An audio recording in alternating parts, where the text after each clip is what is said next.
Hello student, today we are going to start new chapter, chapter 35, that is genetics. Okay, what is the meaning of genetics? Genetics is the study of heredity and variation. Study of heredity and variation. And what is the meaning of heredity? Heredity means हो गया then character passed from one generation to next generation. Character which pass from one generation to next generation, that is called heredity. देखिए genetics term was given by Bateson. Genetics term was given by Bateson. And heredity, and what is the meaning of heredity? Characters pass from one generation to next generation. And meaning of variation, variation means हो गया difference among organism. Because some people have black eyes and some have brown eyes, so differences among organism is called variation. Who is father of genetics? Father of genetics is Gregor John Mendel.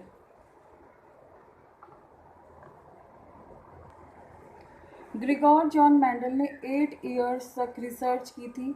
इन्होंने अपना research paper जब publish किया था तो उसे ज़्यादा appreciate नहीं किया था. रिसर्च पेपर को अप्रिशिएट नहीं किया था ज़्यादा.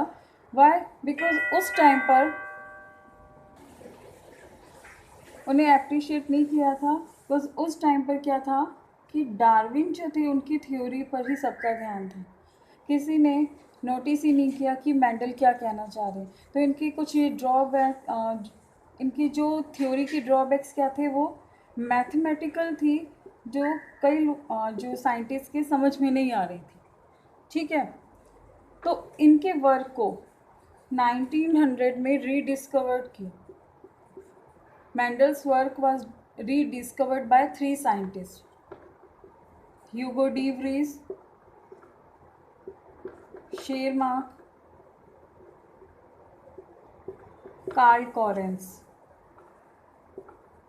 Hugo de Vries was from Holland, Schermak from Austria, and Karl Correns from Germany. Hugo de Vries did experiment on evening primrose plant. Evening primrose plant. Schermak worked on different flowering plant, and Karl Correns performed experiment on maize plant. They worked in different countries. ऐसा नहीं है कि वो उन्होंने मिलकर काम किया. No, they worked individually. और तब इन्होंने मेंडल के वर्क को रीपब्लिश किया. बिकॉज जब मेंडल की रिसर्च हुई थी तब किसी ने नोटिस नहीं किया. तो आफ्टर रीडिस्कवरी कंसीडर किया कि फादर ऑफ जेनेटिक्स कौन है? मेंडलिज्म. कि ये तो इतने टाइम पहले ही रिसर्च हो चुकी है. वो क्या रिसर्च थी, मेंडल ने क्या किया था, ये हम देखते हैं. मेंडल ने अपने एक्सपेरिमेंट में जो प्लांट लिया था वो उन्होंने चूज़ किया था pea plant. Scientific name of pea is Pisum sativa. It is called garden pea. It is called garden pea. अब मेंडल ने why Mendel choose pea plant, तो इसके भी फीचर्स हैं. फर्स्ट इज कि pea is having a number of well defined characters. Well defined characters. Second is bisexual flower है. Bisexual means having both male, female and male part. यानी स्टेमन and pistil जो है वो प्रेजेंट है same flower पर. Third is emasculation can be easily done. What is the meaning of emasculation? Emasculation means removal of anther. Removal of anther is called emasculation. ठीक है, अगर इसमें से मेल पार्ट को रिमूव कर दें, that process is called emasculation. Fourth character is self pollination can be easily done. Self pollination तो हो ही सकता है, बिकॉज बाइसेक्सुअल है फ्लावर, तो सेल्फ पॉलिनेशन तो हो ही सकता है. साथ साथ अगर इमैस्कुलेशन करा दें तो next feature is cross pollination can also be done easily.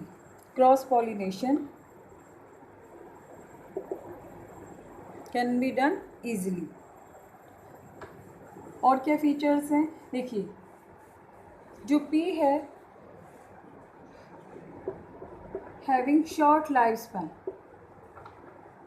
यानी वन सीज़न में ही फ्लावरिंग होके फ्रूट्स इसमें आ जाते हैं, तो इसका लाइफ साइकिल जो है वो शॉर्ट है. Next is less care needed, यानी ईजिली वाइबल है, ऐसा नहीं है कि बहुत इसमें केयर की रिक्वायरमेंट है, नो. और इसमें एक मोस्ट इम्पॉर्टेंट करेक्टर क्या है कि मोस्ट इम्पॉर्टेंट फीचर है कि P is having 7 contrasting character.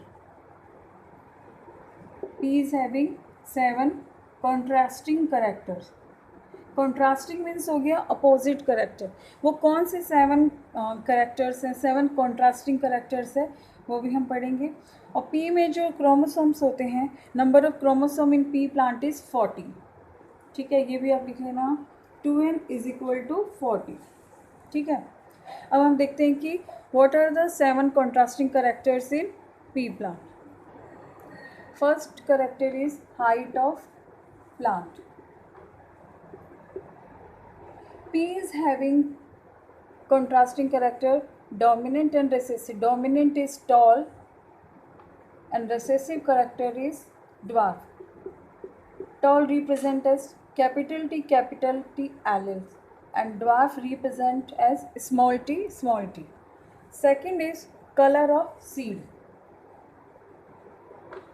देखिए, सीड का कौन सा कलर जो है वो डोमिनेंट मीन्स हो गया कि एक्सप्रेसिव, कि कौन सा जो कलर है वो होना चाहिए, कि येलो सीड अच्छे होंगे या ग्रीन. अगर हम पल्सेस की बात करें कि जो दाल है वो कैसी ही होनी चाहिए, येलो.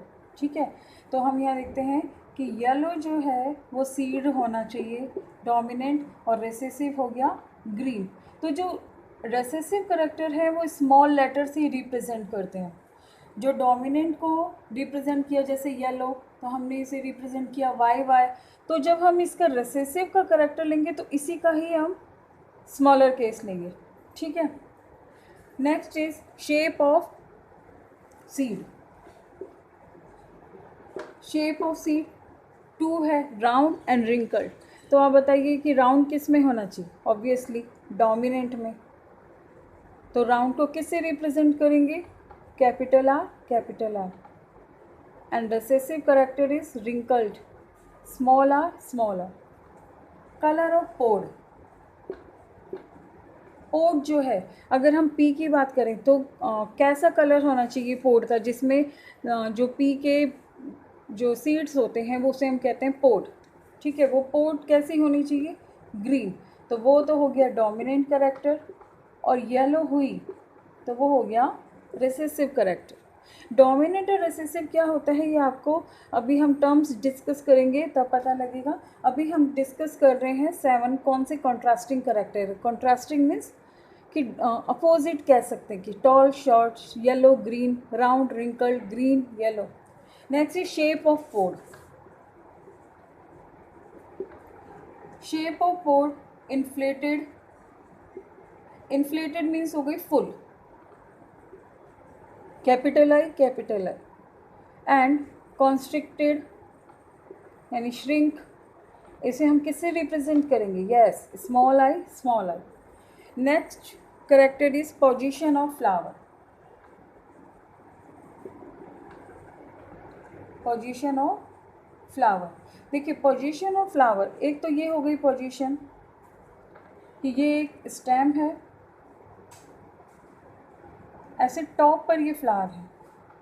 और एक पोजीशन हो गई कि ऐसे एक्सेस पर ये फ्लावर लग रहा है, टॉप पर नहीं लग रहा. तो जब टॉप पर फ्लावर लगता है उस कंडीशन को हम कहते हैं terminal.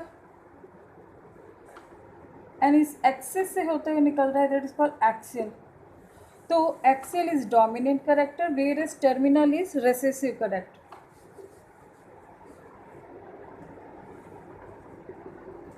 Axial will represent as capital A, and terminal will represent as small a.